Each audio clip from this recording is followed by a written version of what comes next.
எல்லாருக்கும் வணக்கம். This is Kaladevi. Welcome back to my channel. காலையிலேயே குளிச்சுட்டு பக்திமயமாக கிச்சனுக்குள்ளே என்டர் ஆகிட்டேன். ஸோ இதுக்கப்புறம் என்னோடய ஒர்க்லாம் ஒன்று ஒன்றா ஸ்டார்ட் ஆக போகுது. ஃபர்ஸ்ட் இன்றைக்கி மார்னிங் பிரேக்ஃபாஸ்ட்டுக்கு தோசைக்கு கார சட்னி பண்ணலாம் அப்படின்னு சொல்லி அதுக்கு தான் நான் ரெடி பண்ணிகிட்டு இருந்தேன். வெங்காயம், தக்காளி, காஞ்ச மிளகா, புளி வதக்கிட்டு நான் அரைப்பேன்ல அந்த சட்னி தான் நிறைய விலாகில் ஷேர் பண்ணியிருக்கேன்.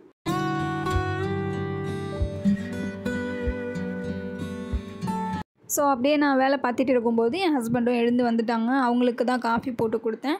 என் ஹஸ்பண்ட் கிட்ட உள்ள ஒரு கெட்ட பழக்கம் என்ன அப்படின்னா, காஃபியை ரொம்ப ஆற வச்சுட்டு குடிப்பாங்க. ஸோ அவங்க டேபிள்லேயே இருக்கட்டும் அப்படின்னு சொல்லி வச்சுட்டேன். எனக்கு ரொம்ப நல்லா ஒரு கிரேவிங்ஸ் இருந்தது.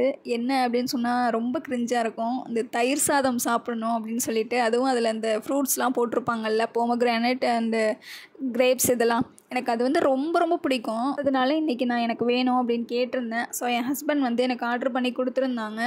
பார்க்கவே ரொம்ப சூப்பராக இருந்தது. அதுவும் வாட்டரியாக இருந்தது. அண்ட் அதோட சைட் டிஷ் வேறு லெவல் டேஸ்ட்டில் இருந்தது. அவரைக்காய் வச்சுருந்தாங்க. அது கூட பட்டாணி இதெல்லாம் ஆட் பண்ணி இஞ்சி பூண்டு பேஸ்ட்டு போட்டு தாளிச்சிருப்பாங்கன்னு நினைக்கிறேன். அந்த டேஸ்ட்டே என்னால் எக்ஸ்பிளைன் பண்ண முடியல. அவ்வளோ சூப்பராக இருந்தது டேஸ்ட்டு. ஸோ அதை ரொம்ப என்ஜாய் பண்ணி சாப்பிட்டேன்.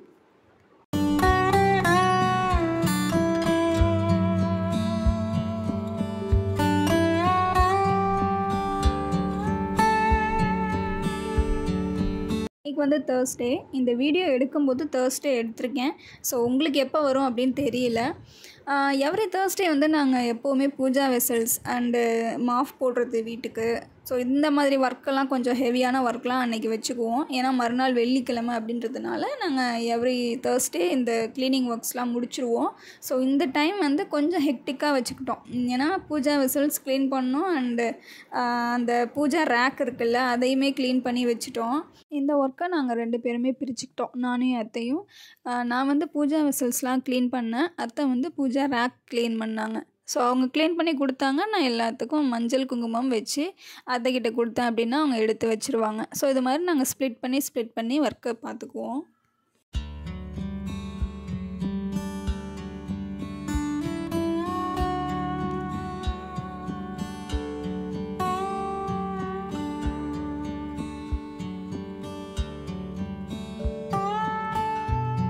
இந்த ஒர்க் முடிச்சுட்டு அப்படியே ஒரு சின்ன பிரேக் எடுத்துக்கிட்டோம். காஃபி போட்டு குடிச்சிட்டு மறுபடியும் ரிமைனிங் உள்ள ஒர்க்லாம் கண்டினியூ பண்ணினேன்.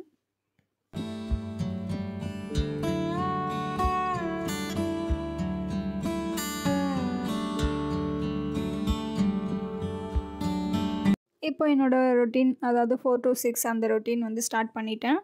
இப்போல்லாம் ரொம்ப ஹாட்டாக இருக்கிறதுனால எத்தனை வாட்டி ஃபேஸ் வாஷ் பண்ணுறேன் அப்படின்னு எனக்கே தெரியல. ஸோ ஒன்று ஃபேஸ் வாஷ் பண்ணுவேன், அப்படி இல்லைனா ஈவினிங் டைமும் நான் ஒரு வாட்டி குளிச்சுருவேன். குளிச்சுட்டு அதுக்கப்புறமா ரெடி ஆகிட்டு மறுபடியும் விளக்கேற்றுறதுக்கு போயிடுவேன். ஸோ அதுக்குள்ளே என்னோடய ரொட்டீன்லாம் இப்போ தான் பார்த்துட்ருக்கேன்.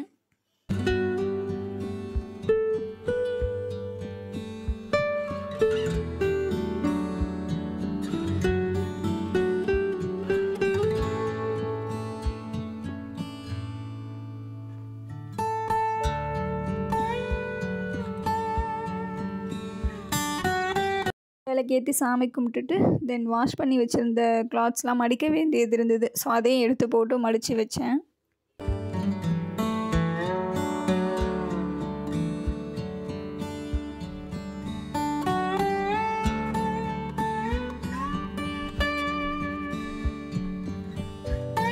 எங்கள் வீட்டை பொறுத்த வரைக்கும் ஈவினிங் டைம் ஆகிடுச்சினாலே கொஞ்சம் பக்தி மயமாக தான் இருக்கும். அது ஃப்ரைடே அண்டு டியூஸ்டேன்னு மட்டும் கணக்கு கிடையாது. எல்லா டைமுமே எங்களுக்கு ஈவினிங் டைம் பக்தியாக தான் இருக்கும்.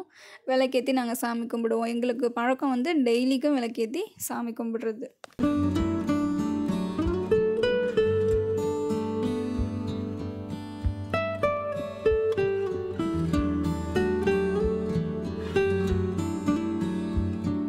இது பண்ண ஒர்க்கில் நல்ல தூக்கம். ஸோ தூங்கி காலைல ஒரு 7 o'clock எழுந்தேன். எழுந்துட்டு ஆஸ் யூஷுவல் என்னோடய ரொட்டீன்லாம் நான் ஃபாலோ பண்ணிகிட்ருக்கேன். ஸோ என்னோடய ரொட்டீன், மார்னிங் ரொட்டீனை நிறைய விலாகில் ஷேர் பண்ணியிருப்பேன் அப்படின்னு நினைக்கிறேன். உங்களுக்கே தெரிஞ்சிருக்கும் ஃபஸ்ட்டு நான் என்ன பண்ணுவேன் அப்படின்னு சொல்லிட்டு. ஸோ எல்லாத்தையும் ப்ராப்பராக ஆர்கனைஸ் பண்ணி வச்சுட்டு அதுக்கப்புறமா மறுபடியும் என்னோடய ரொட்டீன் ஸ்டார்ட் பண்ணேன்.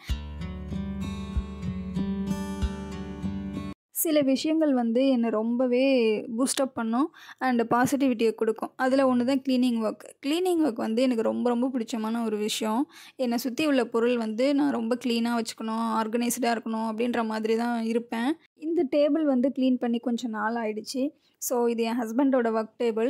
ரொம்ப டஸ்ட்டாக இருந்துச்சு. ஸோ அதை இன்றைக்கி க்ளீன் பண்ணி அவங்களுக்கு ஆர்கனைஸ்டாக கொடுத்தோம் அப்படின்னா அவங்களுக்கு ஒர்க் பண்ண கொஞ்சம் நல்லாயிருக்கும்.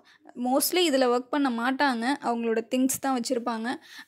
அந்த திங்ஸ் இருக்கிறதே ரொம்ப டஸ்ட்டு படிஞ்சு அவ்வளோ மோசமாக இருந்தது. ஸோ அவங்களுக்கு க்ளீன் பண்ணி கொடுத்தா அவங்களும் கொஞ்சம் ஹாப்பியாக ஃபீல் பண்ணுவாங்க அப்படின்னு சொல்லிட்டு க்ளீன் பண்ணி கொடுக்குறேன். ஸோ அவங்க ஹாப்பியாக ஃபீல் பண்ணுறாங்களோ இல்லையோ, நான் ரொம்ப ஹாப்பியாக ஃபீல் பண்ணுவேன். அதை பார்க்கும்போதெல்லாம் எனக்கு ஒரு பாசிட்டிவிட்டி கிடைக்கும். ஸோ பொதுவாக எங்கள் ரூமில் என்னை சுற்றி உள்ள எல்லா பொருளையும் நான் எனக்கு பார்க்குறதுக்கு அழகாக இருக்கணும், பார்க்க வந்து நீட்டாக வச்சுக்கணும் அப்படின்ற மாதிரி நான் நினப்பேன். ஏன்னா இது வந்து எனக்கு வந்து ரொம்ப பூஸ்டப் பண்ணும். நம்ம டேவை வந்து ஒரு ஃப்ரெஷ்ஷாக இருக்கிற மாதிரி ஒரு ஃபீல் கொடுக்கும். ரொம்ப டவுனாக இருக்க மாதிரி வேணால் நீங்களே ட்ரை பண்ணி பாருங்களேன். ஒரு நாள் வந்து உங்கள் ரூம் அதை வந்து ஃபுல்லாக நீங்கள் உங்களுடைய திங்ஸ் மொத்தமாக நீங்கள் க்ளீன் பண்ணி வைக்கிறீங்க அப்படின்னா அதை பார்க்கும்போது உங்களுக்கு ஒரு வேறு ஃபீல் தோணும். செம்ம அழகாக இருக்கும் பார்க்குறதுக்கு. உங்களுக்கே ஒரு பாசிட்டிவிட்டியாக இருக்கும். வேணால் நீங்கள் ட்ரை பண்ணி பார்த்துட்டு அதுக்கப்புறமா சொல்லுங்கள். அதுதான் எனக்கு வந்து ரொம்ப பூஸ்டப் கொடுக்குறது. பரவாயில்லையே, என்னோடய ரூமை நான் இவ்வளோ அழகாக மெயின்டைன் பண்ணுறேனே அப்படின்னு நானே நினச்சிப்பேன்.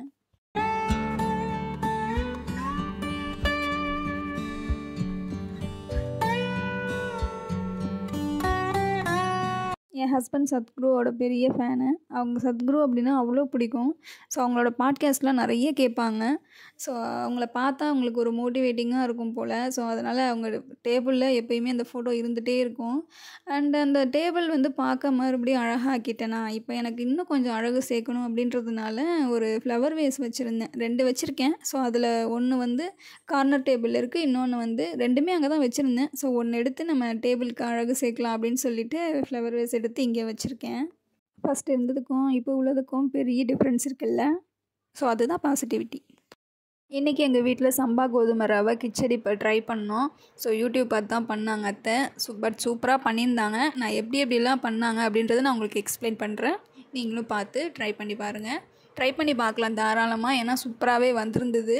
ஸோ அதனால தான் நானும் தைரியமாக சொல்கிறேன். இதுக்கு தேவையான இன்க்ரீடியன்ட்ஸ் வந்து வெங்காயம், தக்காளி, கேரட், பீன்ஸ், பச்சை மிளகா.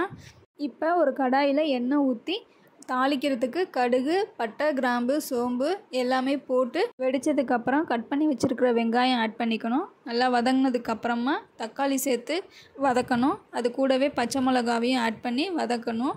ஸோ அது பச்சை வாசம் போனதுக்கப்புறம் இஞ்சி பூண்டு பேஸ்ட்டு கொஞ்சம் சேர்த்துக்கணும். அதுவும் வதங்கினதுக்கப்புறம் முந்திரி அதில் சேர்த்துக்கலாம். முந்திரி வந்து நம்ம பட்டை கிராம்பு தாளிக்கும் போதே அது கூட போட்டுக்கலாம். நாங்கள் மறந்துட்டோம், அதனால் 2வதாக போட்டுக்கிட்டோம். இதை நல்லா டீப்பாக சாட்டே பண்ணிக்கணும். இப்போ அது கூடவே கேரட், பீன்ஸ் 2த்தையும் ஆட் பண்ணிக்கணும்.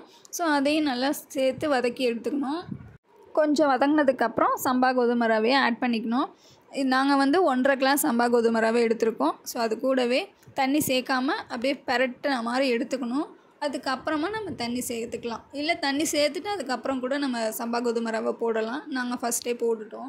இப்போ தண்ணி சேர்த்துக்கலாம். 1.5 கிளாஸ்க்கு நாங்கள் 3 கிளாஸ் தண்ணி சேர்த்துக்கிட்டோம். அது கூட கொஞ்சம் எக்ஸ்ட்ரா ஒரு 1/4 கிளாஸ் எக்ஸ்ட்ராவே சேர்த்துக்கிட்டோம். அண்ட் அது கூட உப்பு போட்டு ஒரு கொதி வந்ததுக்கப்புறம் ஒரு குக்கருக்கு ட்ரான்ஸ்ஃபர் பண்ணிக்கிட்டோம். ட்ரான்ஸ்ஃபர் பண்ணி குக்கரில் வந்து ஒரு 3 விசில் வச்சு இறக்கிட்டோம்.